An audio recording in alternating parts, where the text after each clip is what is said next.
The old car ferry at Butrint, just south of Saranda. It's pretty special. Cable car ferry.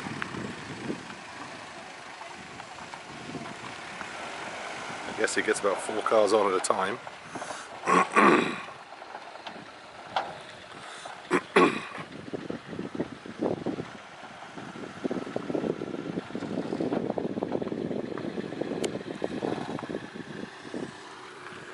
Only 2 want to risk it this time though. I'm not sure if we'll be going over here or not. We might have to go over there to go further south to Zare and to a hot springs, so we'll see. Still trying to work out how the map works here. I guess he's just given the signal to the guy at the other end who operates the motor, and they're off.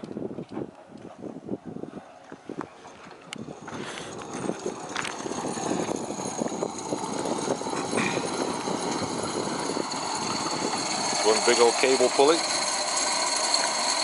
goes up across the back of here, across the river, and I guess the motor's on the other side, and that's it. The only thing that stops them drifting downstream is this guide cable. Old school and functional.